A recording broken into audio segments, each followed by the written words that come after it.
How are you, Kavita and Jimmy? I feel I am sitting with two sneezy, wheezy coffee. Sounds like one of the seven dwarfs. I feel left out. Are you being left out? I'm gonna have the last laugh next week. I can't laugh. I sound like a wheezy old man or woman. I don't know. I just excuse whatever I said in the last 5 I'm seconds. happy to see both of you up and about.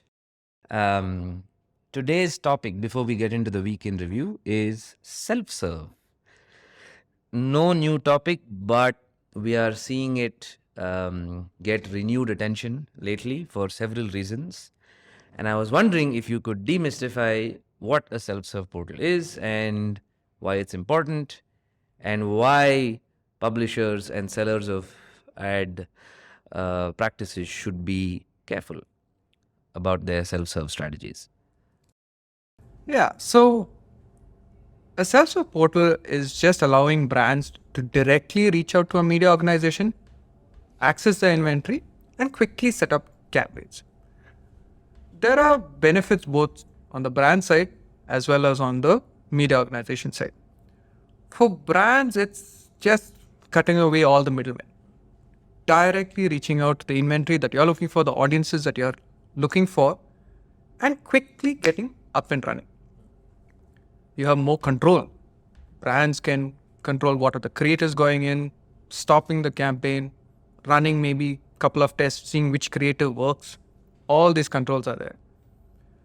For media organizations, you're getting the benefits of direct, but without all the overheads.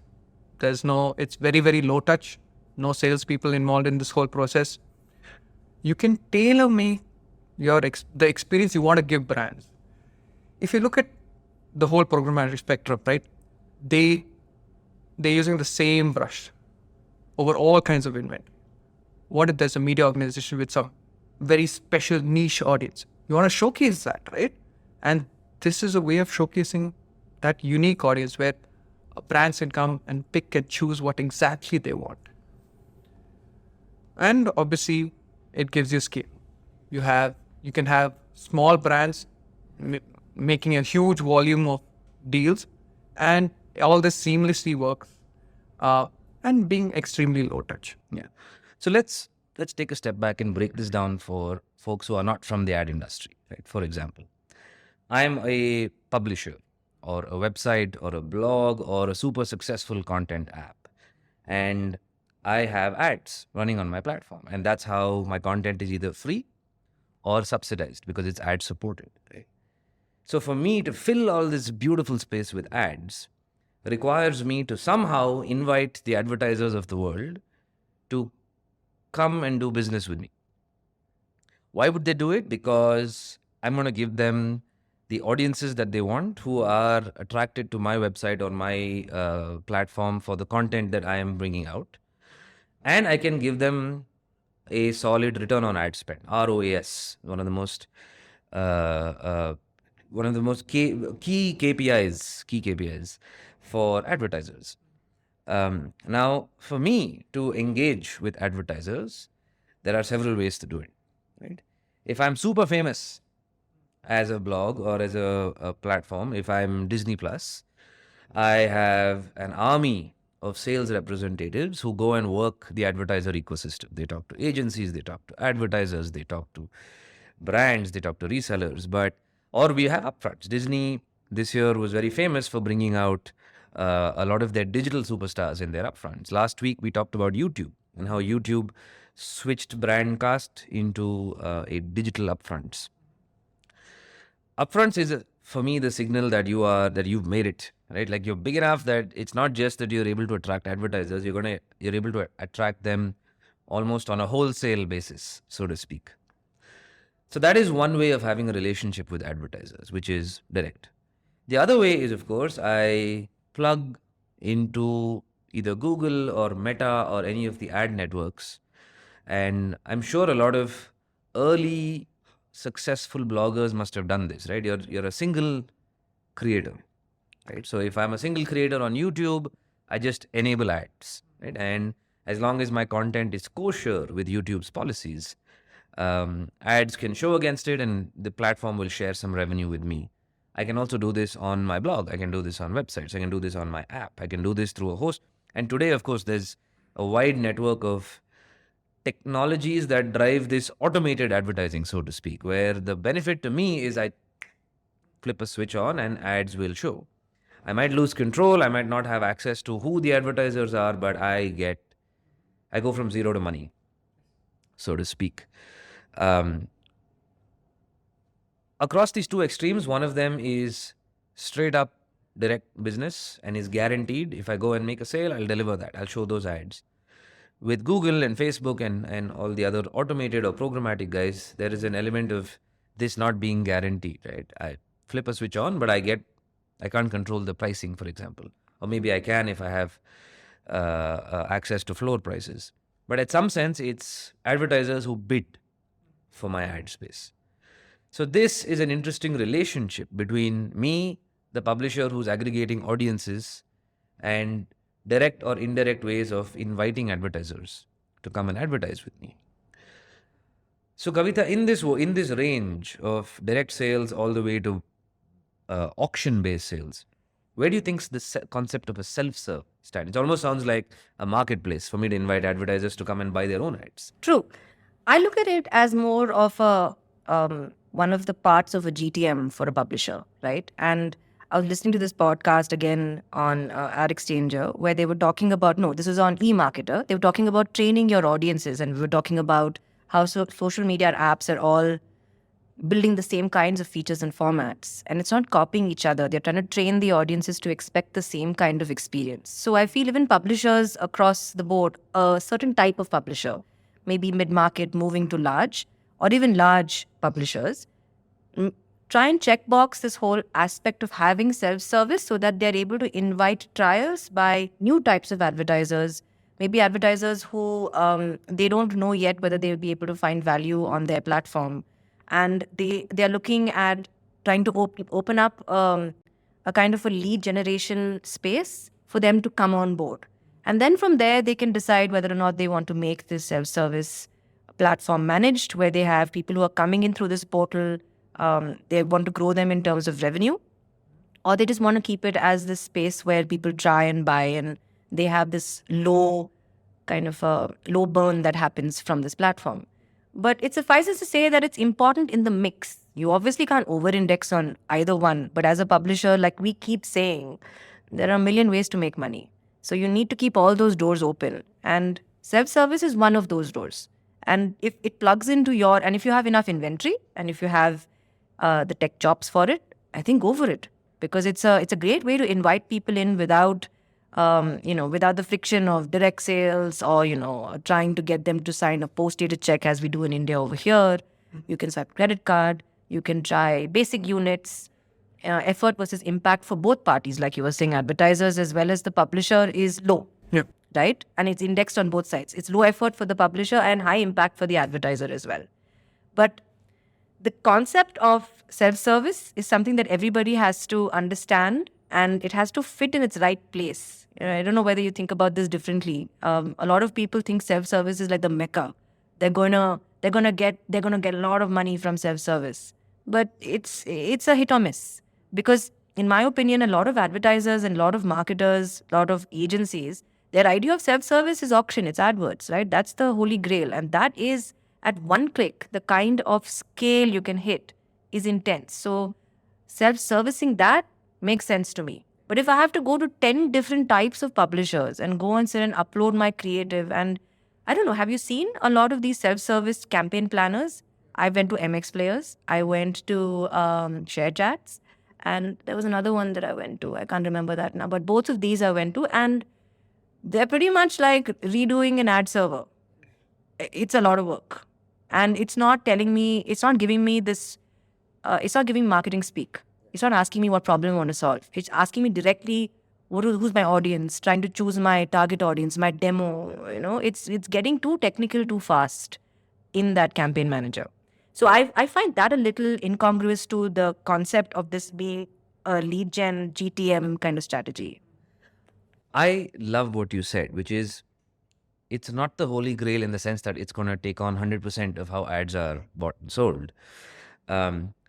Google, Meta, the big tech companies that are ad driven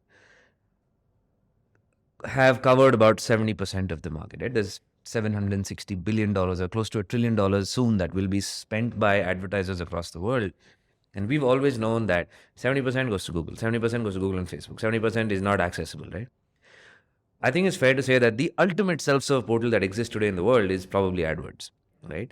So why is that? What have they done that's made it so easy for advertisers of any size and form to go and put between 70 and 100% of their ad spend on AdWords, right? I think the answer is just it's so simple to use. They have taken away the need for you to understand ad trafficking, for you to understand what an ad campaign is.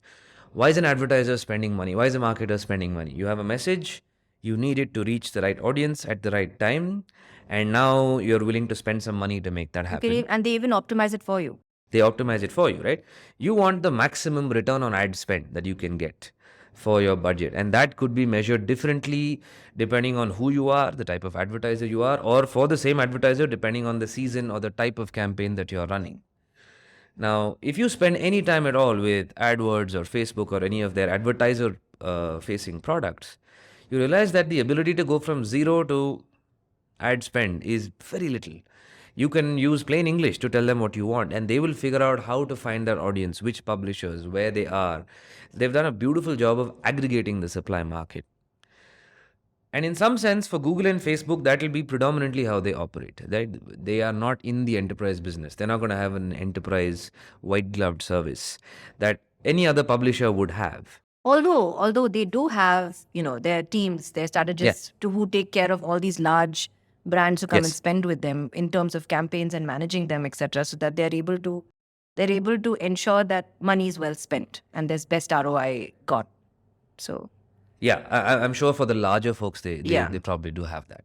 So now for publishers, for folks on the seller side, you're looking to make ad revenue, and you might be across your journey in terms of how well you've scaled, you might be at several spots in that journey. If you're starting off, you don't have a sales team, all you're good at is your content, you're still kind of in an MVP stage, you just want to switch on ads because you believe in monetization. So Google, Facebook, AdSense gives you the ability to just say, hey, just get on board and we'll start giving you money. yeah. But as you grow, I think like you pointed out, you can open one of several strategies. You can have a direct sales team. You can have some amount of your inventory accessible in the open auction or in the programmatic market.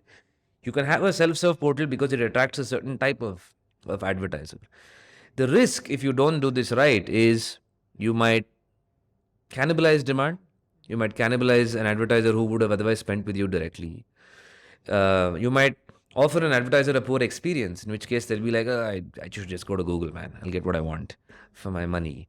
So, but the whole idea is if you play your cards right, it opens another channel of sale that can be used for small advertisers, for small budgets, for local advertisers like the butcher down the street, for example, who's not going to engage with a direct sales team and is probably going to spend on Google if they want because it's easy for them to understand. But this is a healthy alternative for them because you can give them something. And also better. a lot of publishers may not, a lot of advertisers rather, may not also know how to use programmatic, right? And they may want to advertise on a specific type of publisher. So there is a door that should be open for them. I remember when Hotstar came out with their self-service aspect for IPL, because they wanted to open doors for people who were showing some interest. I mean, IPL is a big deal to buy into to begin with, and it's a broadcasted show. It's also on their app. There are a lot of upfronts. It's very expensive. But what if there is space? What if there are matches where there are small spaces that you can actually buy? So it's a good deal for both publisher as well as advertiser. And there is, like we say, it's frictionless. And this is where most of us are going. And we spoke about this in our last podcast about trials and freemiums and things like that. But it's also about how buying audiences, people who are buying anything online today, are used to swiping a card and not being bothered. They don't talk to anybody as of now until they're convinced that they want a repeat purchase or they want something a little more customized. But generically, as a population, we are now quite sure of what we want to buy online, and we don't want any friction between that in that process. So swiping a card, putting a banner or two on a platform, experiencing that platform for what we have, seeing how they give us their reports, etc., is testament to how I will be serviced as a customer in the future. And then you just multiply it. Say that, okay, if I put a little more money into this, maybe I get managed, maybe I get better visibility, better formats, and so on and so forth. So therefore, great GTM, great lead generation source. If the holy grail for a publisher is to have a guaranteed relationship with the right advertisers, right? Then I think self-serve is a great stepping stone in that journey, right? If you have advertisers who are growing, maybe they start off by buying your inventory on the programmatic market and then move into a private marketplace and then move to your self-serve portal. And at some point you're like, hey, let me offer you my white glove service. Let me take you to the special room where we have jewelry that nobody else can buy. But it gives you the ability to move them towards a guaranteed relationship, which has benefits. A, you can get better deals, better pricing, wins for both parties with no middleman. Advertisers love a self-serve portal because they have control. They get a good experience. They get their reports directly. They can have data about their ad spend in real time. One of the big reasons advertisers love digital advertising and the overall quantum of spend is moving closer in the direction of digital is purely because of the type of data that you get. You can really measure a lot more. It's attractive for smaller buyers who might never have the quantum of money that warrants a conversation with your sales rep. Last minute deals. A lot of what you can push out in the last minute on a self-serve portal or a private marketplace will get you more revenue than you can get on the open auction market, for instance. It's efficient. You don't have to worry about the number of meetings, the number of calls, but it also requires you to be an attractive publisher to begin with. So it's a marketing job, Absolutely. right? You got to get people, discover it, try Absolutely. and market it to those advertisers. And if you build the right portal, it's a healthy alternative to Google and Facebook. Because if you're going to go up there and compete with Google and Facebook, you cannot do that only on the back of your content. The advertiser experience, which is how they buy, how easily they can transact with you, how easily they can try something and A/B test with you, how accessible is their own data. They look at this as their own data, right? How accessible is their own data to them? Is there a lag? Do they have to wait? Can they swap creatives out at the last minute? Can they have a little more control? All of this is the entire advertising experience, including the most important one. Are you giving them the right return on their ad spend that will give them the chance to come back? I think a self-serve portal can offer all of these benefits in a method that's one level more efficient than direct sales. That way you reserve your direct sales capacity for your big hits, your larger deals, your bigger quantums, your ad products that are not available anywhere else. There's something special about it. That's like, if that is the business class or the first class of this entire experience, then I would think self-serve is right up there, but it offers a lot of benefits. Dan Ads is an interesting product that offers self-serve portals out of the box. They made MX, right? I saw. Yes, they power MX's portal. They put up a really nice blog post last week that said, here are the 3 things that you should not do if you are launching a self-serve strategy. One is, don't set and forget. The whole point of a self-serve portal is you can control pricing, push packages, create bundles, do something new.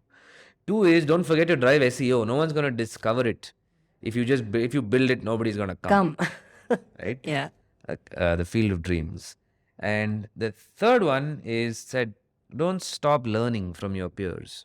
Try to understand who's doing what, where are innovations. Because once you're on this bandwagon, you have to be very competitive. Most publishers today have some variants of a self-serve portal. So it's very important to see where the innovative capabilities are that you can then bring to market. Yeah. I signed up on ShareChat's self-service portal and as an advertiser. And I went through the entire As Kavita, the advertiser? As Kavita, the advertiser. You should just run a campaign. I tried. I mean, I tried. But I was quite impressed by the kind of overall packaging, right? So I signed up. Yes, it was a bit tedious because it was very form-based and it really assumed that I knew what I was doing there. Fortunately, because it was a step-by-step thing and, you had the entire campaign information to put in, etc., you created your campaign. It looked like AdWords circa 1996. It's very plain, and it's very simple, which is what it needs to be. But then post that, right? They follow it up with a phone call. Then they have webinars. Then they send you little tutorials. They want to make you familiar with the value that um, this particular uh, platform can bring you. What I found a little, it was all in English though, but they are touting. They're a regional. Yeah, they are a regional player. Maybe I chose a different language when I got, and I'm not entirely clear. But I'm also wondering whether it'll go that direction, where it'll go far more Indic or far more regional in terms of the language in itself. But I'm really waiting for the time when all of these self-service portals as well go question-based. What problem are you trying to solve? Are you trying to run a branding campaign, or are you trying to get leads? And then what kind of describe your audience? If it's a little more plain English rather than me choosing these parameters and making it look a lot more technical than it needs to, I assume that there will be a lot more takers for it. Maybe that's just me, but that's how I felt. But I was quite impressed. To date, I still have SMSs and WhatsApps and emails being dropped in from Share Chat about how I should be running my campaign and whether I want to learn a little more. And also, they gave me free money. I got free money in my account, so I can spend it. All right. So I guess the way we're seeing it is if for an advertiser, you can spend your money in one of several ways across traditional channels, digital channels, social media, e-commerce, retail media networks, then as a publisher, you can earn your money in one of several ways through direct sales, through self-serve portals, through private marketplaces, private auctions, and the full-blown open auction.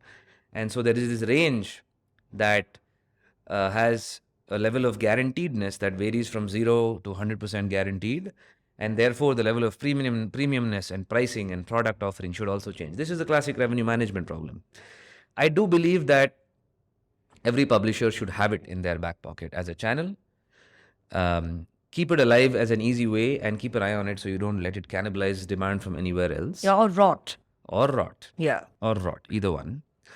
But if you play your cards right, it has the ability to unlock revenue that you might not be able to get through other channels. And as we know today, every dollar counts Yep. for publishers. Counting dollars. One of the things that we keep speaking about is this whole set it and forget it, and how programmatic was supposed to be that. Just let it out in the open and then you'll get money. And recently we came across this concept of FOFO. FOFO. Hey, Jimmy. man. Anyway. Yeah. Jimmy, what do you think about it? What is FOFO? So, Ubiquity has published a study where they found that 20% of all digital ad spends is just going down the drain. Nobody knows what's happening over there. It's eaten up along the whole programmatic supply chain path. And Rupen Schroers in his podcast with AdExchanger was wondering, why don't brands care about this? This 20%, why are they okay for so many years, for the last 5-6 years? Yeah, okay with letting this go by. And it's his hypothesis that, well, this is how they worked in the last 5 years. They don't want to bring it up. It's FOFO is fear of finding out. Fear of finding out that they've been wasting 20%. Yeah. And he says, this is a fireable offense. Imagine going up to your boss and saying, Yeah. oh, by the way, for the last 5 years, we've been throwing away money. And that's probably the main reason why people are okay. They have said that they've come to terms with this is how programmatic runs, and they just want to go about their lives. They're getting some returns on it. Yeah, 20% is a lot. Yeah. I'll make do with the 80%. Look at the bright side. Yeah. The glass is half full. What do you think about this?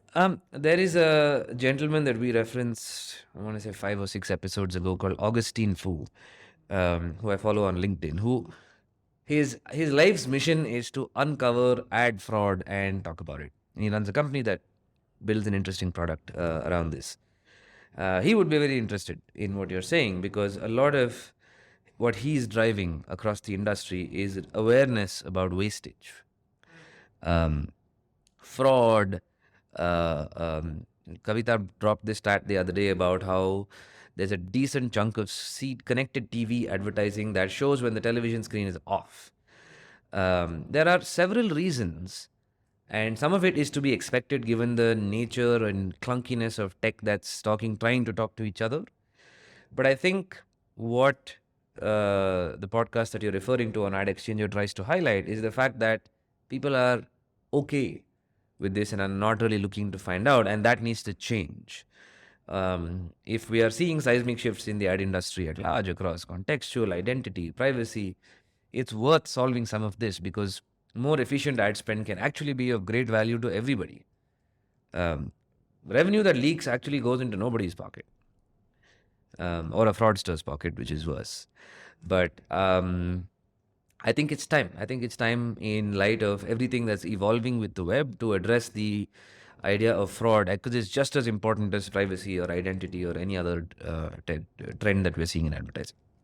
Yeah, I find it surprising. So it's unnecessarily murky. The whole path in the programmatic chain is unnecessarily murky. You can have a mediation layer that's reporting a certain number. You'll have the SSP reporting a different number of impressions and a DSP. Here is tech which is so good within literally microseconds, running a real-time bidding, sending the right creative and all this, but they're not able to solve this, where there are standards where everybody's counting the impressions correctly, being transparent about how they store this information so that everybody's on the same page. It'll make it so much cleaner. But Yeah. this is what we have. Well, I mean, in the rush to try and find more and more demand, right? You kind of fork it out, and at some point in time, it becomes very, very murky. Like if you try and follow the trail, after a point, it just leads to nowhere. You really can't figure out where it led to at the end of the day. And I think in the desperation to find that kind of demand and make sure that you're farming it out as well, that's where I feel there's this kind of many a slip between the cup and the lip. And then everybody's like, you know what, I don't want to go there. At this point in time, I've met half of my KPIs or 80% of my KPIs here, and I'm just going to move on to the next campaign. So, but this is something that I think the industry-wide people are trying to solve. We see a lot on fraud, lot of stuff that's happening on making sure that people are following protocols, trying to get to this whole supply path optimization, making sure that everybody's kind of sandwich everything into something that is far more understandable even by human being, not just tech. Yeah. I think that's probably, what everything is going to move towards in the future. And we're trying to make it far more transparent so that you're able to follow your dollar wherever it goes on the internet. Following wherever it goes, right? Cricket is again back in the news. I thought we were done with this IPL. Again, there is something that was bid for and won. So Disney Star, it's called Disney Star now, not just Disney. Disney plus Hotstar in India. Okay. But Disney Star is a broadcaster. Oh, yeah. Yeah. So Disney Star has backed the broadcast rights for all ICC events for a 4-year deal from 2024 to 2027. Now this is TV. So they have now IPL on TV. They have ICC matches on TV. That means Disney has cricket on TV. Right? They're back to their... BCCI is going to come later. Oh, BCCI is going to come later? Yeah. Okay. What is BCCI? Wait, explain this to me. What does BCCI got to do with this? So, ICC is all your international, your World Correct. Cups, T20 World Cups and all of those things. BCCI will be local, tourings, all those things will be covered. Yeah, Anand, you have extremely colorful opinions on how cricket is played, right? What do you mean? As in, it's not played like there is always... Yeah, I got into a fight with Anil the other day. I love watching cricket. I don't get the tours of other countries that we do. But that aside, I had a question, but finish up. So what is BCCI going to do with all this? So BCCI has more local events is basically what he's saying. He's like, IPL is there, then we have ICC, and now we've got BCCI coming up. BCCI also coming. All right, which is fine. This is okay, as confusing as it is. The pie is very, very big. Yes. Everybody wants some cricket. In line with both topics, right? Fear of finding out and fraud and everything else that takes place. And with sports, which talked about endlessly, and we're actually on a podcast tomorrow with Yes. the Indian Dream podcast with Siddharth and Sahil, where we're going to talk about sports and monetization. I'm gonna ask a stupid question here, right? Why is there fraud, okay, in advertising, and why is sports premium, okay, in terms of the ability to attract more better pricing and better ad spend? And I'm wondering if there's an element of human nature that's always going to try and be fraudulent in some sense. And give me some rope here. If you run campaigns that are trying to garner the most amount of impressions, right? What does that mean? It means you are going to spend money, and the more people see your advertisement, the more money you will spend up to a certain limit. And if you're buying programmatically, you set that limit. If you're buying it through a direct channel, you will issue an IO or a contract that states what that limit is. But at the end of the day, you are paying for reach. Now, if you go to a trusted publisher and have a direct relationship with them, that trust will carry forward, in the sense you assume beyond a point you probably will struggle to prove it, but you can put your own tracker and you can have discrepancies. But at some point, you're going to trust the fact that if they claim to have shown your ad to 1 million people, within an allowable tolerance, they will show your ad to about 1 million people, right? Which is fine. What happens on the programmatic market is you lose control over who sees your ad. You lose control over which publishers your ad is going to show against, in some sense, right?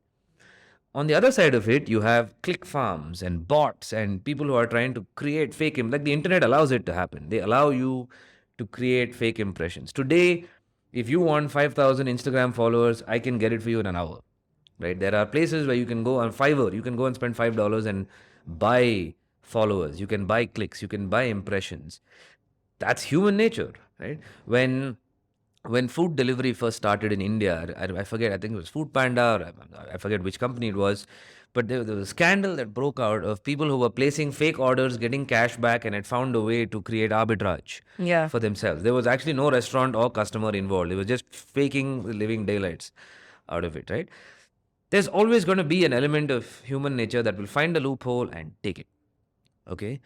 Which makes me wonder, if in the world of programmatic, we will evolve to a place where return on ad spend is measured in a far more structured and better fashion, than where reach can be a proxy for it, but it's still, I think performance marketing does some element of this a lot better than branding campaigns. If you want installs, at the end of the day, you'll get installs. No matter how much reach you needed. If you want conversions, if you want Amazon Prime free trial customers to sign up with a credit card on file, for example, there are ways to measure it where at some point you don't care about the spam or the bots. Hear me out. So we had this conversation about no free lunch, right? And about how you pay for ads and you have a subsidized subscription. When you talk about cost per installs and cost per acquisitions and cost per leads, you basically pay for that lead or that cost of the acquisition or the lead, whatever was the ROI that the publisher actually gave you. But you never actually pay for the impression. And so, we've seen so many of our publishers as well balloon on the number of impressions that they actually give out to deliver those number of installs. And maybe the installs are hopefully priced to take into consideration the kind of impressions that are being burned.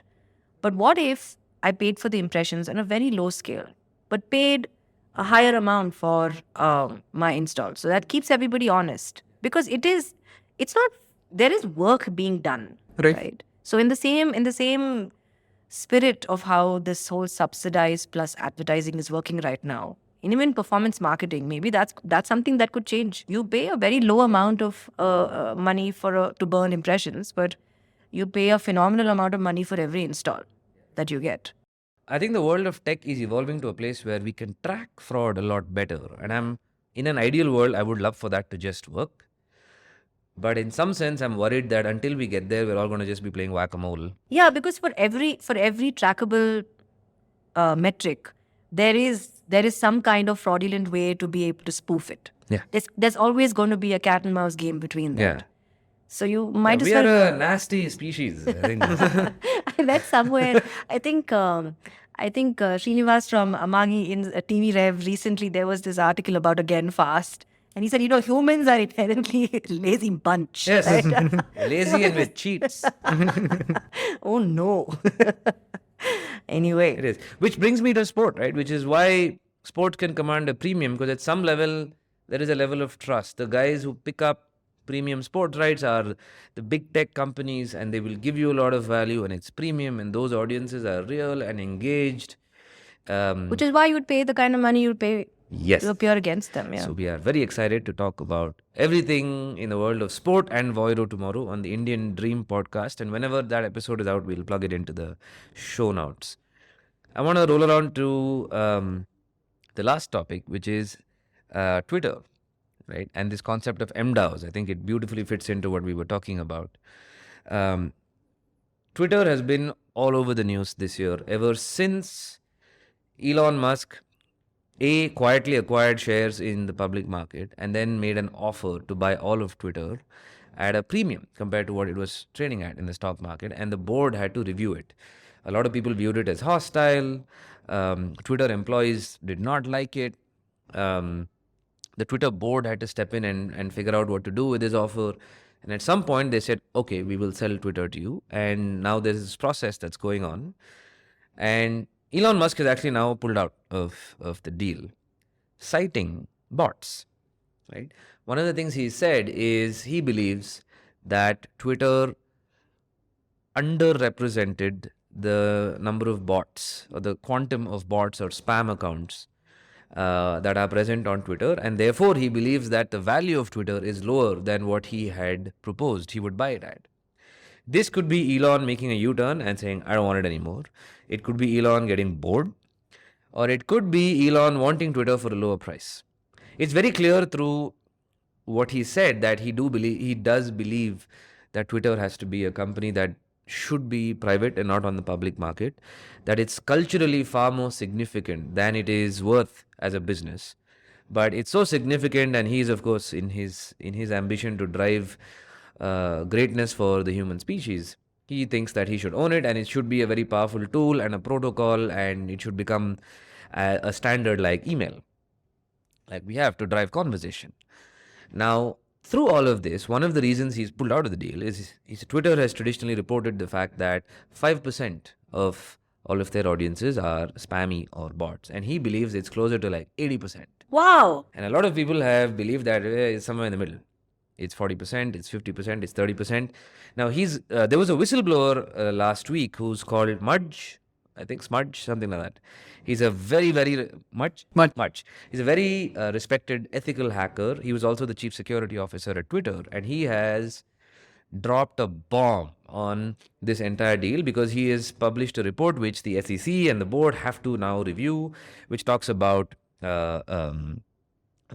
ignorance on the board. It talks about information that was hidden or shielded from the board, but basically it talks about a level of malpractice that can allow a metric to be misrepresented within Twitter.